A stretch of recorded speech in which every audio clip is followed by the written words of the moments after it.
اللہ تعالیٰ نے پہلے صبر کا حکم دیا ہے، نماز کا حکم بعد میں دیا ہے کہ نماز سے مدد طلب کرو، لیکن پہلے اللہ تعالیٰ نے صبر کا حکم دیا ہے۔ تو اب صبر کیا ہے؟ صرف رنج پہنچنے کا نام یا رنج پہنچنے پر رد عمل نہ دینے کا نام ہی تو صبر نہیں ہے، بلکہ خواہش سے اٹھنے والی، نفس سے اٹھنے والی ہر خواہش جو آپ کو غفلت میں ڈالے اور آپ کی عبادت کی کیفیت کو کمزور کرے، تو ہر وہ خواہش جو عبادت کے میلان کو کم کرے اس سے رک جانا، اور پھر رکنے کے بعد اس پر قائم رہنا، گویا کہ اپنی طبیعت میں نو کہنے کی عادت ڈالنا، کہ آپ کہہ سکیں کہ زیادہ کھانے کی عادت کو آپ کہہ سکیں کہ نو، زیادہ پینے کی عادت کو کہہ سکیں کہ نو، زیادہ سونے کی عادت کو کہہ سکیں آپ کہ نو، زیادہ تقوی کے خلاف جو خواہشات پیدا ہوتی ہیں ان کو آپ کہہ سکیں کہ نو۔ تو اپنے اندر اپنے نفس کو نو کہنے کی عادت اور اس پر قائم رہنا، یہ صبر ہے۔ ایک بری عادت ہے آپ کے اندر، اخلاقی بری عادت ہے، اور جب آپ اس عادت میں مبتلا ہوتے ہیں تو وہ نماز کے خلاف ہوتی ہے، نشہ ہے، گناہ ہے۔ جب آپ اس میں مبتلا ہوتے ہیں تو وہ آپ کی نماز کی لذت کو کم کرتی ہے، ختم کرتی ہے۔ تو اس پر نو کہنا اور نو کہہ کر پھر اس پر ٹھہر جانا اور رک جانا کہ نہیں اب میں یہ کام نہیں کروں گا، تو گویا صبر میں نفی ہے، نماز میں اس بات ہے۔ جیسے لا الہ الا اللہ، لا الہ پہلے آپ کہیں کوئی معبود نہیں ہے، الا اللہ پھر آپ کہیں ایک اللہ ہے جو معبود ہے، تو نفی بھی کامل ہو اور اس بات بھی کامل ہو۔ استعینوا بالصبر والصلاۃ، صبر سے مدد طلب کرو، یہ صبر ہر خواہش کی نفی کر دیتا ہے۔ صبر سے مدد طلب کرو کہ صبر ہر بری خواہش کی نفی کر دیتا ہے۔ نماز سے مدد طلب کرو کہ نماز اللہ تعالیٰ کے وجود کا اس بات ثابت کر دیتی ہے کہ وہ ہے۔ صبر میں نفی ہے اور نماز میں اس بات ہے، ثبوت ہے، وجود ہے اللہ تعالیٰ کے ہونے کا۔ تو نفی کے بغیر وجود، نفی کے بغیر اس بات ہو سکتا ہے؟ لا الہ الا اللہ کے بغیر الا اللہ ہو سکتا ہے؟ تو میرے ساتھیوں، صبر کے بغیر بھی نماز نہیں ہو سکتی۔ آپ صبح اٹھیں گے آپ کو نیند پر صبر کرنا ہے، آپ مسجد کی طرف جائیں گے آپ کو آرام پر صبر کرنا ہے، آپ نماز کی جماعت اور وضو کریں گے آپ کو ٹھنڈے پانی پر صبر کرنا ہے، آپ نماز میں کھڑے ہوں گے لمبی قرات کریں گے آپ کو خواہش پر صبر کرنا ہے، آرام پر صبر کرنا ہے۔ پھر آپ نے جو وعدے نماز میں کیے ہیں اللہ تعالیٰ کے ساتھ، نماز کے بعد ان پر قائم رہنے کے لیے آپ کو صبر کرنا ہے۔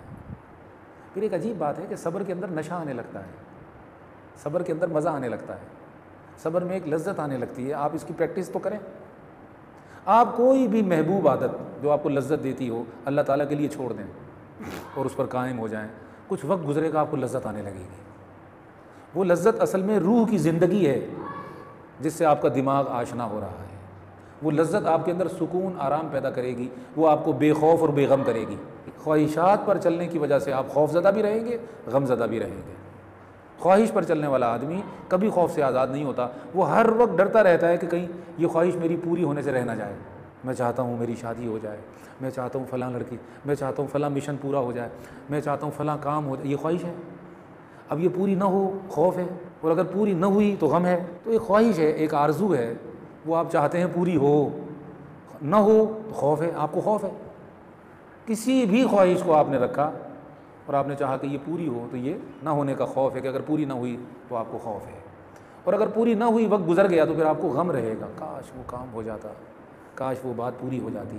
تو یہ جو خوف اور غم ہے، تو اللہ نے فرمایا جو میرے دوست ہیں انہیں کوئی خوف نہیں ہوتا اور وہ غم زدہ بھی نہیں ہوتے، اتنے صابر ہوتے ہیں کہ کوئی خواہش ہی نہیں رکھتے اللہ تعالیٰ کی ملاقات کے علاوہ، وہ کوئی خواہش پالتے ہی نہیں ہیں، رکھتے ہی نہیں ہیں۔ تو جب خواہش اور آرزو وہ رکھتے ہی نہیں ہیں، اس کا مطلب یہ نہیں کہ وہ تدبیر نہیں کرتے، وہ کوشش نہیں، وہ شریعت سے رہنمائی لیتے رہتے ہیں اور جتنی اجازت دی ہے شریعت نے بس اتنا کام کرتے ہیں، اور باقی کی جو وہ خواہش ہے وہ ترک کر دیتے ہیں۔ جب وہ ترک کر دیتے ہیں تو صبر کرتے ہیں، جب ان کا صبر مضبوط ہوتا ہے تو ان کی نماز بھی مضبوط ہوتی ہے۔ لیکن نماز بعد میں ہے، یاد رکھیں صبر پہلے ہے۔ کیا؟ تو صبر جو ہے ایک نفی ہے جو آپ اپنی خواہش کے خلاف کرتے ہیں، اور ایک حالت ہے جو اپنے اوپر طاری کرتے ہیں اور اپنے نفس کو کہتے ہیں نہیں، تیری بات نہیں مانوں گا، تیرا کہنا نہیں مانوں گا، پھر اس پر ٹکے رہتے ہیں، جمے رہتے ہیں، ڈٹے رہتے ہیں۔ تو جتنا آپ ٹکے رہیں گے خواہش کے خلاف، جمے رہیں گے، آپ صابر ہیں، آپ صابر ہیں۔ جب آپ صابر ہیں تو اللہ نے فرمایا میں تیرے ساتھ ہوں، کیونکہ یہ تو وہ کام ہے جو فرشتوں نے دیکھا تھا تیرے اندر، اور فرشتوں نے کہا تھا یہ گناہ سے نہیں رک سکے گا، یہ گناہ کرے گا، اس میں ایسا رکھا ہے تو نے جوہر گناہ کا کہ یہ فساد بھی کرے گا، غصہ بھی کرے گا، لالچ بھی کرے گا، ہرس بھی کرے گا، طمع بھی کرے گا، بہت کچھ کہ یہ کرے گا، چونکہ اس کی بناوٹ ایسے ہوئی ہے۔ 6 طرح کی مٹیاں ہیں جو قرآن مجید میں بیان ہوئی ہیں، جن سے اللہ تعالیٰ کہتا ہے کہ میں نے بندے کو بنایا۔ کبھی کہتا ہے میں نے مٹی سے بنایا، پھر کہتا ہے میں نے گارے سے بنایا، پھر کہتا ہے میں نے بودار گارے سے بنایا، پھر کہتا ہے میں نے کھنکتی ہوئی مٹی، بجتی ہوئی مٹی سے بنایا۔ یعنی ایک مرحلہ ہے انسان کی تخلیق کا، وہ اللہ نے قرآن مجید میں بیان کیا ہے۔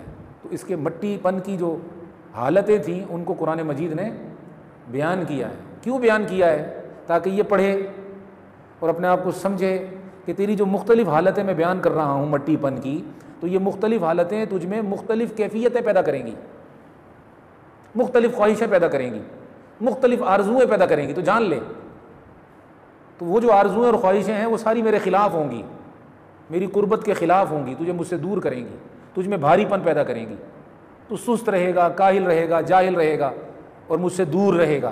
ہاں، اگر تو نے ان خواہشوں کے خلاف جہاد کیا اور ان کے خلاف صبر کیا، روحانی کام زیادہ کیے، فرشتوں والے کام زیادہ کیے، ملائکہ والے کام زیادہ کیے، نورانیت والے کام زیادہ کیے، جو تیری روح کو پرواز کروائیں گے، جو تیری روح کو بلندی عطا کریں گے، جو تیری روح کو زمینی نہیں آسمانی بنائیں گے، تجھے پرواز سکھائیں گے، اگر تو نے وہ کام کیے اپنے ہی خلاف جا کر، تو پھر ملائکہ کا، فرشتوں کا وہ اعتراض غلط ہو جائے گا جو انہوں نے تجھ پر کیا تھا کہ اے اللہ خلافت ہمیں دے، اسے نہ دے، یہ تو فساد کرے گا، یہ تو دنگا کرے گا۔ تو وہ انسان جو اپنی خواہشات کے خلاف کھڑا ہو جاتا ہے وہ اللہ تعالیٰ کا محبوب بن جاتا ہے۔ یہ اپنی عادت اور اپنے مزاج کے خلاف چل رہا ہے تو وہ اللہ تعالیٰ کو پسند ہے، اور وہ خلاف چلنے کا مطلب ہے کہ صبر کرے گا تو خلاف چلے گا۔ آپ مارکیٹ میں جاتے ہیں تو کتنی ساری باتیں ہیں جو آپ سنتے ہیں، اس ماحول کی خاطر، اس سنگت کی خاطر، اس دوستی کی خاطر، اس ملاقات کی خاطر، کتنی باتیں ہیں جو آپ سنتے ہیں، تو پھر آپ صبر کرتے ہیں تو چل رہے ہیں، برداشت کرتے ہیں تو چل رہے ہیں۔ یاد رکھیں، اگر کسی حق کی راہ میں آزمائش نہ آئے وہ حق ہی نہیں ہے، وہ راہ حق ہے ہی نہیں جس میں آزمائش نہ آئے۔ آزمایا جاتا ہے، پھر وہ آزمائش کے بعد صبر کے نتیجے میں کندن بنتا ہے۔ فرمایا اے ایماندارو، اے یقین رکھنے والو، تمہارا امتحان ہوگا۔ کیا امتحان ہوگا؟ تمہیں خواہشات میں مبتلا کیا جائے گا، اگر تم نے ان کو نو کہا اور صبر کیا تکلیفوں پر، لذت کے ترک کرنے پر، آرام کے ترک کرنے پر، مصائب اور آلام پر، اور میری تقدیر جو کچھ میں نے مقدر کیا ہے، اگر تم نے صبر کر کے تم اس پر راضی رہے اور اپنی جسمانیت کے خلاف تم نے نو کیا، نفس کی خواہش کے خلاف تم نے نو کہا، اور پھر نماز میں آئے، والصلاۃ، نماز ادا کی، یعنی خواہش نفس سے نکل کر پھر تم نے روحانی کام اختیار کیا نماز والا، تو پھر میں تم سے وعدہ کرتا ہوں اگر تمہارا صبر کامل ہوا، ان اللہ مع الصابرین، میں صبر کرنے والوں کو اپنی ملاقات عطا کرتا ہوں۔ معلوم ہوا صلاۃ بیچ میں ہے، صلاۃ بیچ میں ہے، پہلے فعل بندہ ہے، پھر عطائے اللہ ہے۔ فعل بندہ صبر ہے کہ تو صبر کر اور مادیت کو گھٹا، اور نماز کے بعد پھر نوازش خدا ہے کہ اب میں تجھے اپنی قربت عطا کروں گا۔ تو پہلے بندے کی محنت دکھائی کہ تو نے کرنی ہے، پھر اپنی عطا بتائی کہ میں تو تیرے قریب آ جاؤں گا، میں تو تیری معیت میں آ جاؤں گا، سنگت میں آ جاؤں گا۔ وہ کیا سنگت ہوگی؟ تیری آنکھ سے دیکھوں گا، تیرے کان سے سنوں گا، تیری زبان سے بولوں گا، تیرے ہاتھ سے پکڑوں گا، تیرے دل میں دھڑکوں گا، تیری روح میں چمکوں گا۔ تو بس تو بندہ ہوگا، انسان ہوگا، بندہ ہوگا، مگر مائیت میری ایسے ہوگی کہ دیکھیں گے تجھے بندہ ہوگا، رب کا جلوہ، رب کا جلوہ ہوگا، اتنا بڑا مقام تجھے عطا کروں گا۔ مگر کیا ہے کہ تو تھوڑا صبر اور صلاۃ، صبر، اور ہمارے یہاں کیا ہوتا ہے، صبر نہیں ہو پاتا۔ صلاۃ تو کرتے ہیں، نماز ادا کرتے ہیں، مگر نماز کے خلاف جو چیزیں ہیں ان پر صبر۔ اب میں آپ سے کہوں گا نا کہ یار دیکھو چپ رہنا ہے، جا کر بات نہیں کرنی، آنکھ نیچے رکھنی ہے، کان بند رکھنا، صبر نہیں ہو پائے گا۔ بھئی روٹین بنانی ہے، ذکر روزانہ کرنا ہے، روزانہ حاضری ہونی چاہیے، روزانہ کلمے کے ذکر میں آنا ہے، روزانہ، تو صبر کریں گے تو چلیں گے۔ تو اگر صبر نہ ہوا تو پھر یہ کام بھی، اس لیے مجاہد وہ ہے میرے چاند جو صابر ہے، مجاہد وہ ہے جو صابر نہیں، وہ مجاہد نہیں، اور نمازی بھی وہی ہے۔